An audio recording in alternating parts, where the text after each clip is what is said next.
자, 오늘은 삼성전자의 공정 실력이 나날이 늘고 있다고 하는데 그 소식 여러분들과 함께 한번 알아보도록 하겠습니다. 최근 삼성전자에게 아주 큰 호재가 있었습니다. 바로 이제는 여러분들도 아시겠지만 제가 작년부터 말씀드려왔죠. 엔비디아가 TSMC와의 여러가지 문제, 그리고 TSMC와 AMD와의 관계, 그리고 추가적으로 삼성전자의 공정, 그리고 생산 능력 등을 바탕으로 삼성전자가 올해 분명 엔비디아를 수주할 거라고 제가 흐름상 이야기를 드렸었고, 그리고 결국 올해 9월 정식적으로 엔비디아 제품 수주와 관련된 소식을 엔비디아가 직접 RTX 시리즈를 공개하면서 공정을 어디서 사용하고, 그게 바로 삼성전자죠, 이렇게 발표를 했고 공식화되었죠. 그런데 이 RTX와 관련해서 최근 엔비디아가 전세계 고객들에게 사과를 한 이슈가 있었습니다. 바로 한밤의 대란 지포스 RTX 3080이 10분도 안 돼서 전 세계적으로 솔드아웃, 즉 매진이 되어버린 것입니다. 대부분의 쇼핑몰에서 빠르면 수초, 길면 수분 내로 매진이 되어버린 것인데, 그 이유는 바로 지포스 RTX 시리즈가 이전 세대와 비슷한 가격임에도 불구하고 월등한 성능 향상을 보여줄 것이라는 기대감을 받아왔는데, 이 기대감이 실제 사실이 되어버렸기 때문이에요. 매진된 3080 시리즈의 실제 게임 성능은 FHD 기준으로 저번 시리즈와 큰 차이가 없지만, 최근 게이머들에게 많은 관심을 받고 있는 WQHD, 더 나아가 코로나로 인해 영상과 게임을 더 즐기기 때문에 4K UHD로 많이 넘어가고 있는데, 이렇게 고해상도로 올라가면 올라갈수록 전작 시리즈인 GTX 2000대 시리즈와 확연하게 성능 향상 폭이 크게 벌어지기 때문입니다. 그리고 특히 이 제품들은 삼성전자의 8나노 공정을 활용해 만든 것인데, 아시겠지만 최근엔 5나노 공정으로 AP를 생산 중인 상황인데, EUV 공정이 들어가기 직전 공정인 8나노 공정을 활용해서 만든 그래픽 카드임에도 불구하고 이전 제품 대비 성능을 약 20%에서 40% 가까이 끌어올렸고, 더욱이나 엔비디아는 새로운 시리즈의 그래픽 카드를 만들어 내놓을 때마다 가격을 굉장히 높여서 판매하는 유명한 기업이라는 이미지가 강했지만,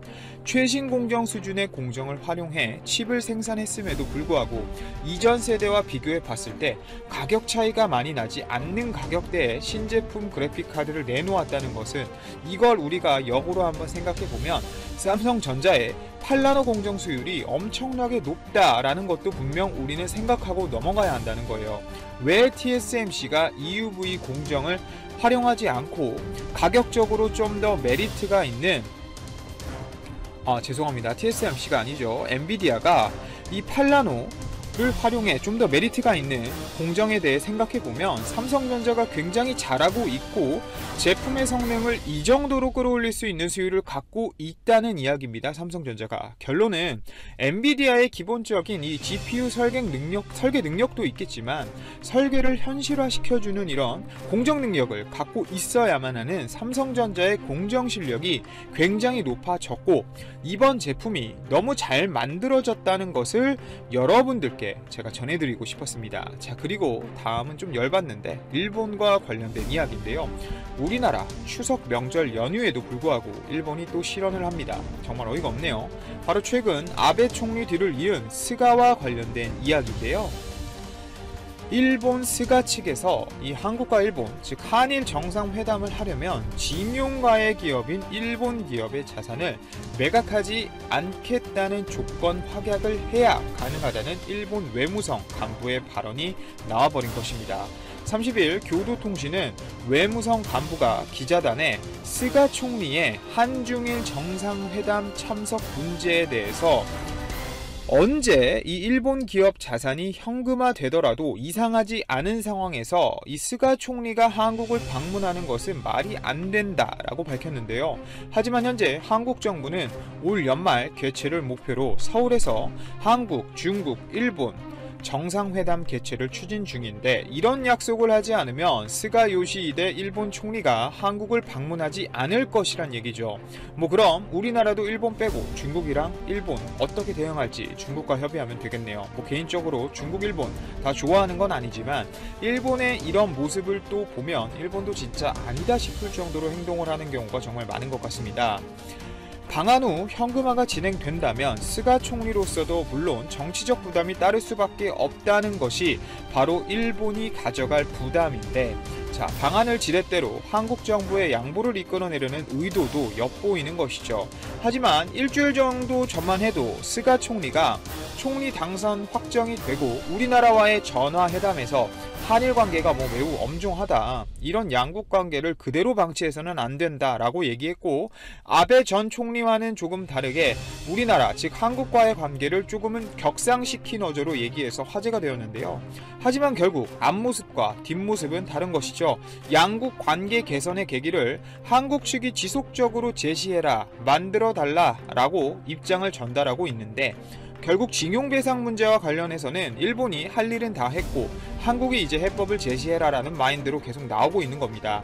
결국 그 본질 자체, 일본이 말하고자 하는 것에는 전혀 변함이 없다는 것을 저는 말씀드리고 싶네요. 아마도 지난해 한중일 정상회담 당시 한일 정상회담이 성사되기까지 상당한 진통이 있었던 것처럼 올해 한일 정상이 마주하는 데에는 그 이상의 외교 노력과 신경전이 펼쳐질 것으로 보입니다. 지난해 정상회담에 앞서서는 한일 군사정보보호협정이죠. 지소미아 연장과 일본의 수출 규제 철회 연계 협상이 있었고, 여기에 문희상 의장까지 가가지고 의회 외교까지 가서 했었죠. 올해는 징용 피해자들의 한국 내 일본 기업의 자삭 매각 움직임이 더해지면서 사실상 양국 관계가 작년보다 더욱 어려운 상황으로 치닫고 있습니다. 하지만 이런 상황에서 우리나라 반응이 일본이 생각한 방향과 전혀 다르게 돌아가고 있는데요. 바로 이재명 경기도지사의 발언이 화제가 되고 있기 때문입니다. 이재명 경기도지사가 1일 법적으로나 국민 감정으로나 수용 불가능한 조건을 내세우는 것을 보니 일본 스가 요시히데 총리가 방한할 일은 없을 것 같다라고 강력하게 말해버린 것인데요. 좀 웃기죠. 이재명 경기도지사는 이날 페이스북에 올린 글에서 명확한 삼권 분립으로 정치의 사법 개입이 금지된 대한민국은 정치의 사법 판결 개입은 불법이고 상식적으로 있을 수 없는 일이기 때문에 일본의 징용 판결에 대한 정치 개입 요구를 이해할 수도 수용할 수도 없다며 이렇게 강력하게 밝혔습니다. 이재명 도지사의 이 발언은 일제 강제동원 배상소송과 관련 한국이 피고인 일본 기업 자산을 매각하지 않는다고 약속해야 스가 총리가 방한할 수 있다고 한 일본 관리의 언급에 대한 반응인 것이죠. 하지만 자신의 대선 경쟁자인 더불어민주당 이낙연 총리가 스가 총리 취임을 계기로 일본의 국운이 상승하고 한일 관계가 개선되길 바란다며 얼어붙은 한일 관계 개선 기대감을 피력한 것과는 좀 상반된 어조이기도 합니다. 이재명 도지사는 또 일본이 아무리 부인해도 침략과 잔혹한 인권 침해의 역사는 대한민국의 역사적 진실이자 현실이라며 진정한 화해를 위한 사과는 피해자가 용서하고 그만하라 할 때까지 진심으로 하는 것이지 옛다, 사과, 여기 있다 라고 쉽게 끝낼 수 있는 것이 아니다 라고 밝혔습니다. 아시겠지만 제 채널이 정치 얘기를 하는 채널은 아닙니다만 아무래도 일본 수출 규제나 트럼프 미국 대통령의 신종 코로나 바이러스 감염증 확진 소식에 온라인에서는 각종 의혹이 제기되고 음모론까지 등장했다. 지지자들은 민주당을 트럼프 감염의 원흉으로 지목하는 음모론을 확산시키는가 하면 반대편에선 트럼프의 꾀병 의혹을 제기하고 나섰다. 미일간 뉴욕타임스는 3일 트럼프의 코로나19 확진 소식이 전해진 후 하룻밤 사이 수백 개의 트윗이 대통령의 코로나19 감염에 대한 의문을 제기했다고 전했다. 소셜미디어 모니터링 기관인 데이터밀러에 따르면 2일 오전 트럼프 대통령의 코로나19 감염 발표를 의심하는 트윗이 분당 5건으로 정점을 찍었다. 트럼프 대통령이 최근 발표된 여론조사에서 조 바이든 민주당 대선 후보에 크게 뒤처지자 선거를 미루고 대선 토론회를 취소할 구실을 찾은 것 아니냐는 의혹들이다. 또 트럼프 대통령이 유권자의 동정표를 얻으려 가짜 코로나19 환자 홍세를 한다는 내용의 트윗도 빠르게 퍼졌다. 꾀병 의혹 관련 트럼프와 백악관의 자업자득이란 분석도 나온다. 허위 사실을 연구하는 컨설팅 회사인 카드 스트래티지스의 멜리사 라이언 최고 경영자는 MIT에서 백악관은 끊임없이 대중과 언론에 거짓 정보를 내놓고 있다면서 이 때문에 사람들이 백악관이 진실하지 않다고 생각하게 만드는 완벽한 폭풍우가 발생한 것이라고 설명했다. 앞서 이번 주 발표된 미코넬 대학 연구진의 연구에는 코로나19 관련 거짓 정보 확산의 가장 큰 동인이 트럼프 대통령인 것으로 나타났다.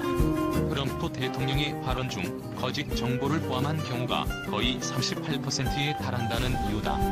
반면 트럼프 지지자들은 바이든 후보가 최근 유세에서 기침했던 영상을 공유하며 바이든 후보가 1차 TV 토론에서 트럼프 대통령을 감염시켰다는 가짜 뉴스를 퍼나르기도 했다.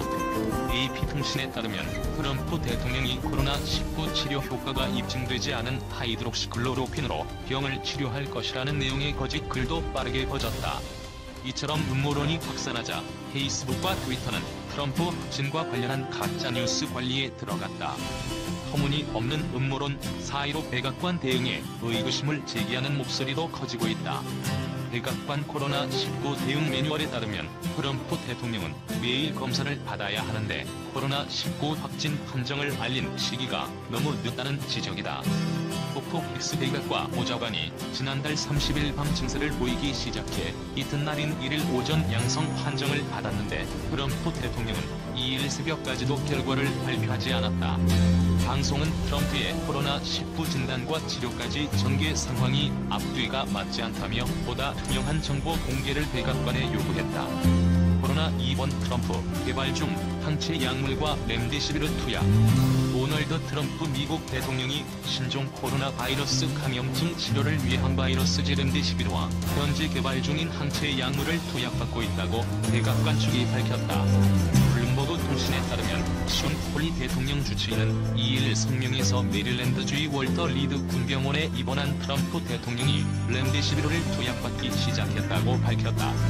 길리어드 사이언스의 항바이러스제 렘데시비르는 지난 5월 코로나19 치료제로 식품의약품으로부터 긴급 사용을 승인받았다. 주로 중증 환자 치료에 사용되며 국내에서도 중증 환자에게 투약됐다.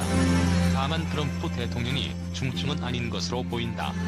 폴리 주치의는 대통령은 어떤 산소 공급도 필요하지 않은 상황이지만 전문가들과 상의해 렘데시비르 치료를 시작하기로 선택했다면서 대부분 접종을 마치고 편안히 쉬고 있다고 설명했다. 그는 대통령이 매우 잘 견뎌내고 있다고 발표할 수 있어 기쁘다고도 했다. 폴리 주치의 전날 배포한 자료에선 미국 생명공학업체 리제네론이 개발 중인 항체 약물 8g을 트럼프 대통령에게 투여했다고 밝혔다. 리제네론도 폴리 주치의 요청에 1회 복용량을 백악관에 공급했다고 확인했다.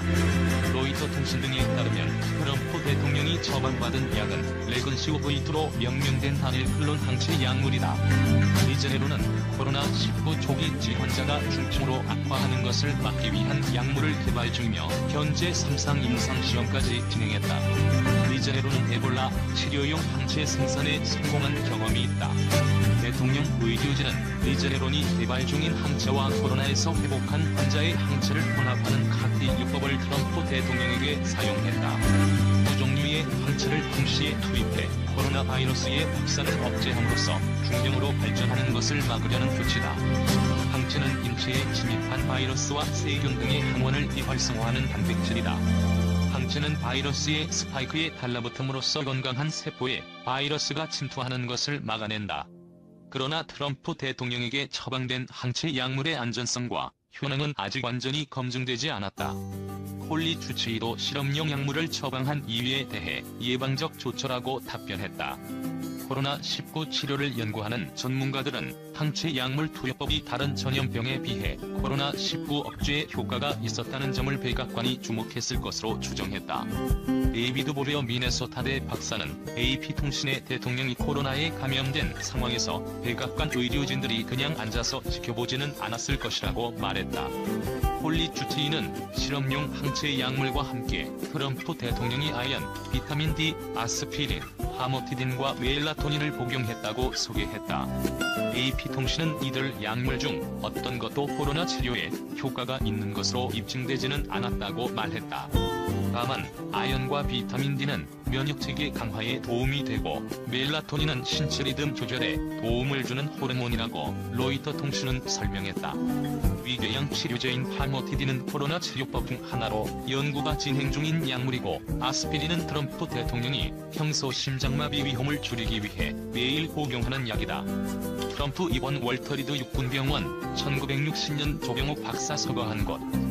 도널드 트럼프 미국 대통령이 신종 코로나 바이러스 감염증 확진에도 불구하고 마이크 펜스 부통령에게 권력을 이양하는 대신 사실상 재택근무를 하기로 해 눈길을 끈다. 트럼프 대통령은 미 육군 산하 월터리드 육군병원에 며칠간 입원해 치료를 받는다. 외신에 따르면 트럼프 대통령은 2일 저녁 헬기를 이용해 수도 워싱턴과 인근 메릴랜드주의 경기에 있는 월터리드 육군병원으로 이동했다. 백악관은 트럼프 대통령이 코로나19 확진 판정 이후 가벼운 증상을 보이지만 만일의 상황을 대비해 군병원에 며칠간 입원한다고 밝혔다. 이어 백악관은 트럼프 대통령이 이 예방적 조처와 의료진의 권고에 따라 며칠간 월터리드에서 일을 할 것이라고 설명했다. 일을 한다라는 대목은 사실상 재택근무를 의미하는 것으로 코로나19 치료를 받는 동안 펜스 부통령에게 대통령 권한을 넘기거나 하는 일은 없으리란 뜻이다. 트럼프 대통령이 입원한 월터리드 육군병원은 약 110년 전인 1909년 5월 1일 문을 연 미 육군 최대 규모의 병원이다. 원래 군병원으로 출발했고 지금도 여전히 군병원이지만 대통령을 비롯한 정부 고위급 인사도 진료한다. 1980년대 로널드 레이건 당시 대통령이 이곳에서 무릎 수술을 받았고 버락 오바마 전 대통령도 임기 중 매년 이곳에서 건강검진을 받았다. 월터 리드